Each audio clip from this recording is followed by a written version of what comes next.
Selamat petang Bapak serta Ibu yang terkasih dalam Tuhan Yesus Kristus. Shalom. Semoga kabar Bapak serta Ibu baik adanya. Dan pada saat ini kita berjumpa di dalam pendalaman Alkitab hari Selasa tanggal 24 Agustus tahun 2021. Baiklah Bapak Ibu yang terkasih dalam Tuhan Yesus Kristus, sebelum pendalaman Alkitab ini kita lanjutkan, kita akan bersama-sama berdoa. Tuhan Allah Bapa kami yang bertahta di kerajaan surga yang mulia, kami mengucap syukur ya Tuhan atas penyertaan Tuhan di dalam kehidupan kami pada pagi hingga petang malam hari ini. Dan pada saat ini ya Tuhan, kami ingin bersama-sama belajar akan kebenaran firman Tuhan melalui pendalaman Alkitab pada petang malam hari ini. Tuhan, kiranya Tuhan memberkati setiap kami yang boleh mengikuti pendalaman Alkitab ini, sehingga apa yang kami baca, kami dengarkan, dapat kami lakukan di dalam kehidupan kami hari lepas hari. Kiranya Tuhan juga memberkati hamba-Mu yang Tuhan pakai ini untuk menyampaikan dan membimbing kebenaran firman Tuhan. Kiranya Tuhan memberkati dengan roh hikmat, sehingga setiap kata-kata yang boleh keluar dari lidah bibirnya adalah kebenaran firman Tuhan. Kiranya Tuhan Allah hadir di tengah-tengah kami ini untuk berfirman, dan kami siap untuk mendengarkannya. Ampunilah ya Tuhan dosa-dosa kami. Di dalam nama Tuhan Yesus Kristus kami berdoa. Amin.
Bapak Ibu yang terkasih dalam Tuhan Yesus Kristus, pendalaman Alkitab pada petang malam hari ini, firman Tuhan diambilkan dari Mazmur pasal 34 ayat 16 sampai 23. Mazmur pasal 34 ayat 16 sampai 23 akan saya bacakan untuk kita semua. Mata Tuhan tertuju kepada orang-orang benar, dan telinganya kepada teriak mereka minta tolong. Wajah Tuhan menentang orang-orang yang berbuat jahat untuk melenyapkan ingatan kepada mereka dari muka bumi. Apabila orang-orang benar itu berseru-seru, maka Tuhan mendengar dan melepaskan mereka dari segala kesesakannya. Tuhan itu dekat kepada orang-orang yang patah hati dan Ia menyelamatkan orang-orang yang remuk jiwanya. Kemalangan orang benar banyak, tetapi Tuhan melepaskan dia dari semuanya itu. Ia melindungi segala tulangnya, tidak satupun yang patah. Kemalangan akan mematikan orang fasik, dan siapa yang membenci orang benar akan menanggung hukuman. Tuhan membebaskan jiwa hamba-hambanya, dan semua orang yang berlindung padanya tidak akan menanggung hukuman. Bapak Ibu yang terkasih dalam Tuhan Yesus Kristus, adapun tema pendalaman Alkitab pada petang malam hari ini adalah kasih dan keadilan Tuhan di tengah pandemi COVID-19. Bapak Ibu yang terkasih dalam Tuhan Yesus Kristus, pandemi COVID-19 sudah berjalan 1 tahun lebih. Vaksinnya sudah ditemukan. Dan sayangnya, ketersediaan vaksin tidak sebanding dengan jumlah penduduk dunia yang membutuhkannya. Negara-negara maju memiliki dana untuk membeli vaksin COVID-19. Di beberapa negara maju, Kanada misalnya, jumlah vaksin yang tersedia lebih dari cukup. Satu orang penduduknya bisa mendapat 5 dosis vaksin. Sementara itu, di puluhan negara miskin terjadi kelangkaan vaksin. Di beberapa negara miskin, dari 10 orang penduduk, hanya 1 orang yang bisa mendapatkan vaksinasi. Itu pun hanya 1 kali. Bapak Ibu yang terkasih dalam Tuhan Yesus Kristus, pemerintah Indonesia sendiri berupaya untuk menyediakan vaksin untuk rakyatnya. Namun itu belum cukup untuk memenuhi kebutuhan vaksin rakyat Indonesia. Dalam keadaan seperti itu, terjadi hal yang memprihatinkan. Beberapa lembaga keagamaan yang dipercaya untuk melakukan vaksinasi mengizinkan orang-orang yang belum dalam kriteria menerima vaksin atau masih muda dan pekerjaannya tidak berisiko tertular COVID-19, semuanya untuk minta divaksinasi. Dan akibatnya apa? Orang yang perlu diprioritaskan untuk divaksinasi tidak mendapat vaksin, sementara orang yang tidak prioritas untuk divaksinasi malah mendapatkannya. Bagaimana memandang hal itu, atau di atas dari sudut pandang firman Tuhan, lebih khusus dari bacaan kita ini tadi dari Mazmur 34 ayat 16 sampai 23 yang mengatakan bahwa Tuhan mengasihi orang-orang benar yang minta tolong kepadanya dan melenyapkan orang jahat dari muka bumi. Lah, apakah kasih Allah itu dialami oleh orang-orang yang kesulitan mendapatkan vaksinasi, dan hukuman Allah dirasakan oleh orang yang memaksa duluan untuk divaksinasi, padahal belum masuk dalam kelompok yang berhak menerima vaksinasi? Apakah kasih dan keadilan Tuhan tetap berlaku di tengah pandemi COVID-19 seperti dalam situasi seperti ini? Bapak Ibu yang terkasih dalam Tuhan, untuk menjawab tema pada petang malam hari ini, kasih dan keadilan Tuhan di tengah pandemi COVID-19, ada ilustrasi semacam ini. Konon dahulu kala terdapat sebuah kerajaan yang hidup damai dengan raja yang bijaksana. Kerajaannya kokoh dan rakyatnya hidup damai karena sang raja memerintah dengan kasih dan penuh keadilan. Dalam kerajaan tersebut terdapat suatu aturan yang sangat keras, di mana siapapun yang kedapatan mencuri pasti akan dihukum mati.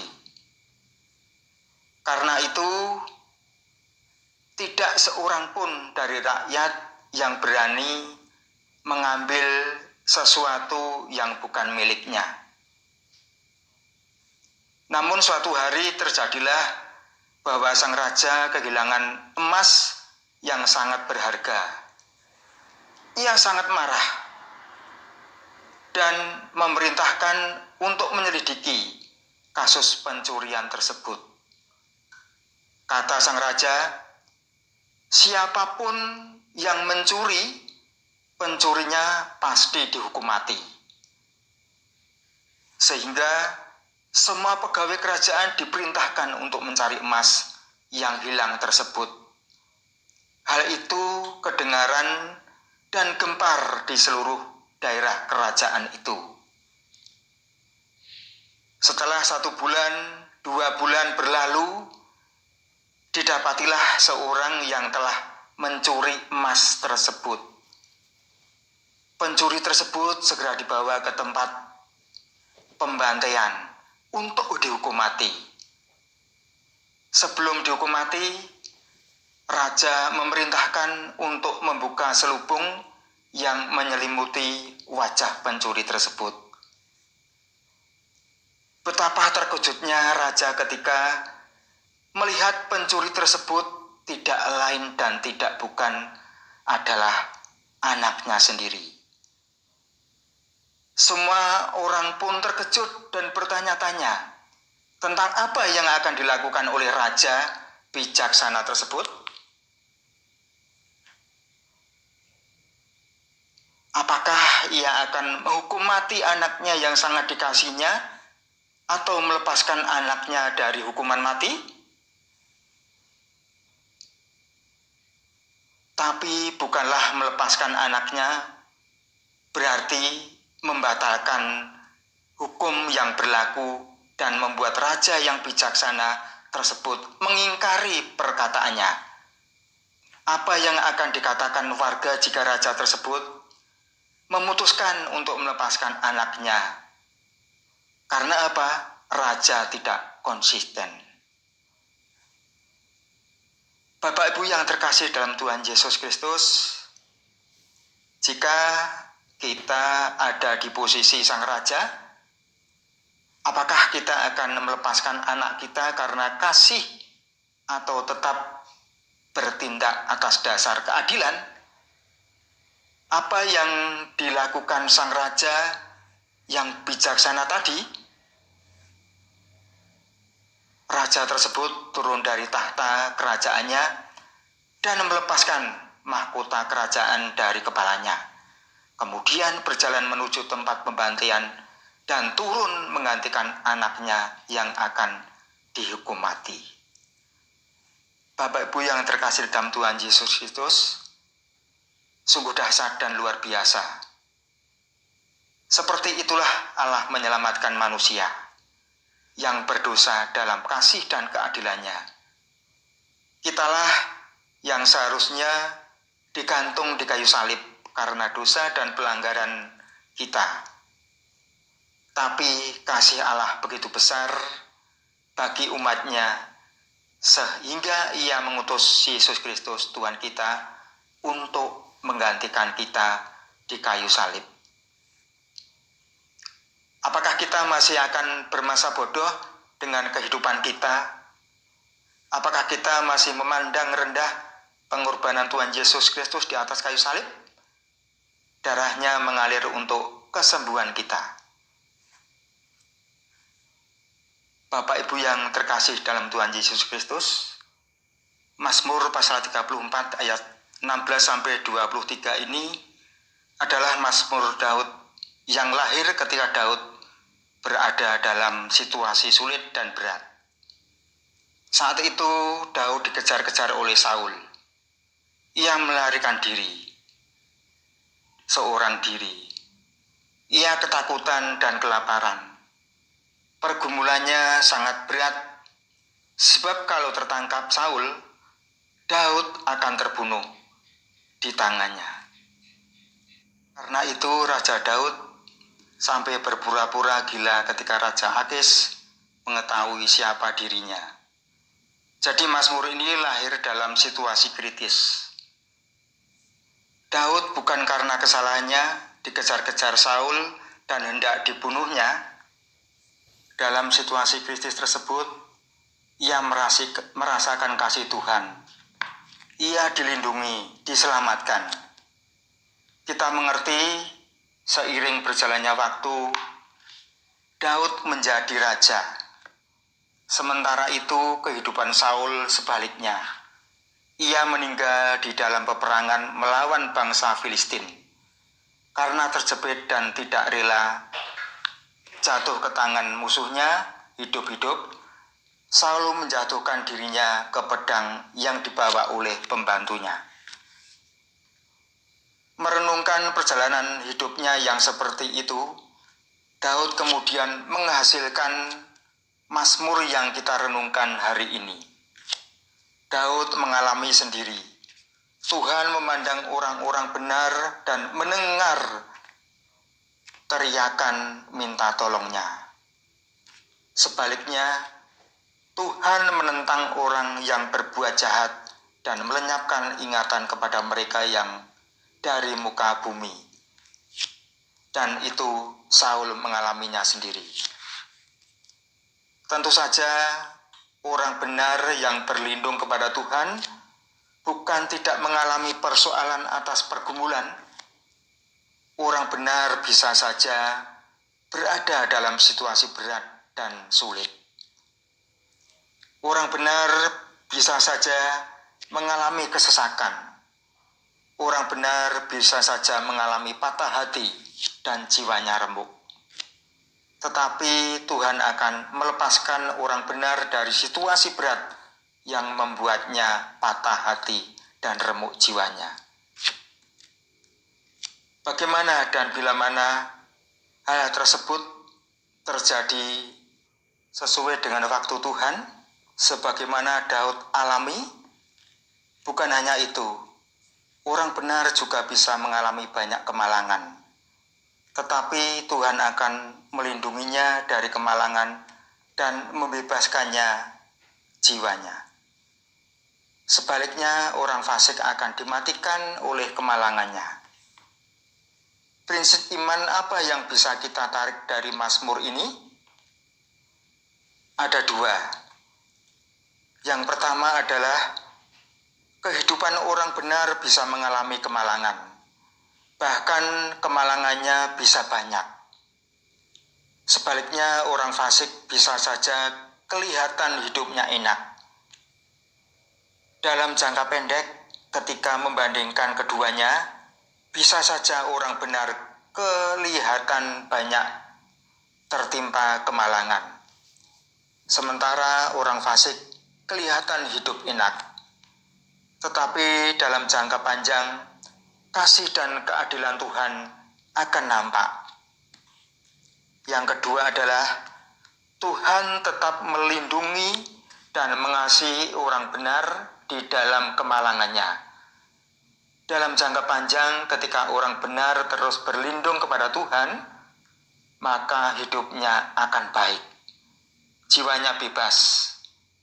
Sebaliknya, orang fasik akan tertimpa kemalangan.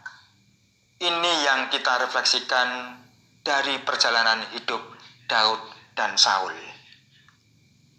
Bapak Ibu yang terkasih dalam Tuhan Yesus Kristus, jika kita boleh jujur, masalah manusia sejak dahulu sampai hari ini adalah hanya mau memandang Allah dari segi kasih-Nya. Banyak yang sengaja hidup tidak berkenan karena tahu bahwa kasih Allah itu sungguh amat luar biasa untuk manusia. Allah adalah kasih dan berlimpah kasih sayang. Memang benar dan sangat benar. Tapi kita juga harus melihat Allah dari segi keadilannya. Bagaimana jika seorang hakim di dunia ini menyatakan orang yang pantas dihukum mati tidak bersalah dan dibebaskan dari hukuman? Bukankah lebih banyak orang yang akan melihat hal tersebut sebagai pelanggaran keadilan daripada kasih? Allah memiliki kasih yang berlimpah dan tidak terbatas. Tapi jangan lupa tentang keadilan Allah. Apakah Allah yang kudus dan adil dapat mendustai dirinya sendiri? Tidak. Karena itu, kita tidak boleh menjadikan kasih Allah sebagai kesempatan untuk berbuat yang tidak berkenan. Ingat bahwa Allah memerintah dengan adil dan setia dalam penghukum yang diterapkannya. Kasih Allah tidak terbatas dan hidup kita berharga di matanya. Karena itu, kita harus mensyukuri dan berusaha untuk hidup berkenan dan melakukan apa yang dikehendaki oleh Tuhan. Oleh karena keadilannya, Allah itu kudus. Amin. Bapak Ibu yang terkasih dalam Tuhan Yesus Kristus, sebelum pendalaman Alkitab ini saya akhiri, ada satu pertanyaan yang harus kita renungkan bersama. Dalam konteks pandemi COVID-19 ini, apakah saudara percaya jika kasih Tuhan dan keadilan Tuhan senantiasa tetap kita rasakan? Ataukah dengan pandemi COVID-19 ini suatu peringatan atau hukuman dari Tuhan? Yang jelas dengan adanya COVID-19 ini ada satu hal yang positif kondisi alam semesta kita. Karena Tuhan menciptakan alam semesta ini untuk dimanfaatkan oleh manusia dengan sebaik-baiknya. Seharusnya dalam pemanfaatan itu ada keseimbangan dan kelestarian lingkungan. Kondisi alam semesta yang semakin mengkhawatirkan kehidupan manusia, Tuhan dengan penuh kasih sayang memperbaiki alam semesta melalui COVID-19. Supaya alam semesta beristirahat. Tidak hanya alam, tetapi juga segenap manusia untuk beristirahat, beraktivitas. Memberikan kesempatan pada sang alam semesta untuk memperbaiki diri. Dengan adanya COVID-19, kita mendapatkan hikmat dan pelajaran kehidupan yang luar biasa. Kita sebagai manusia disadarkan akan keterbatasan, perlunya menumbuhkan solidaritas dan tanggung jawab sosial dalam bermasyarakat. Dengan adanya COVID-19, kita diharuskan mengurangi aktivitas dalam kehidupan. Hasilnya yang paling sederhana tapi amat sangat vital adalah penurunan tingkat polusi lingkungan. Bahkan ada berita yang menyebutkan dengan beristirahatnya aktivitas kehidupan karena terdampak COVID-19 ini menyebabkan derajat polusi mengalami penurunan. Dampaknya adalah paling tidak lapisan ozon menjadi lebih tebal. Suhu global relatif terjaga. Bahkan di belahan kutub bumi lapisan es pun relatif mulai terbentuk. Dalam menghadapi pandemi COVID-19 ini, janganlah kita panik. Marilah kita ikuti langkah-langkah yang dianjurkan oleh pemerintah. Banyak hikmah yang bisa kita dapatkan dari kasus pandemi ini. Ada hikmah yang utama dari kejadian ini adalah Tuhan amat sangat menyayangi hambanya. Tuhan menata alam semesta dengan caranya. Semuanya diperuntukkan bagi manusia ciptaannya. Segala sesuatu di alam semesta ini bisa terjadi atas kehendak Tuhan yang Maha Agung. Tetaplah optimis dalam menjalani kehidupan. Janganlah berhenti untuk selalu berdoa. Tuhan memberkati. Amin. Marilah Bapak Ibu, pendalaman Alkitab pada petang malam hari ini kita akan mengakhiri dengan berdoa. Tuhan Allah Bapa kami yang bertahta di kerajaan surga yang mulia, Allah sumber kasih dan keadilan, tak putus-putusnya kami bersyukur atas berkat dan setiamu. Di tengah-tengah pandemi COVID-19 ini dan pemberlakuan PPKM di negara kami ya Tuhan, kami rasa sangat berat menjalani kehidupan ini. Namun karena kasih-Mu yang nyata hari demi hari, memampukan kami untuk terus bersyukur. Dalam kesulitan dan kelemahan yang kami hadapi di hari-hari ini, mampukanlah kami ya Tuhan untuk terus memahami kehendak-Mu dan memberi diri kami untuk terus dituntun oleh kasih-Mu.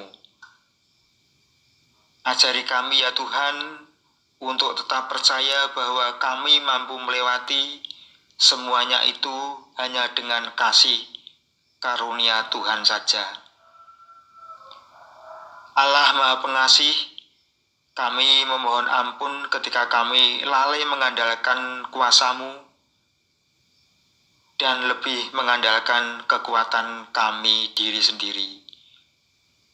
Pulihkanlah kami agar kami tetap hidup seturut dengan kehendak-Mu, serta menjadi berkat bagi keluarga dan sesama kami. Inilah ya Tuhan doa kami, demi Yesus Kristus, Tuhan kami dan Juru Selamat kami berdoa. Amin.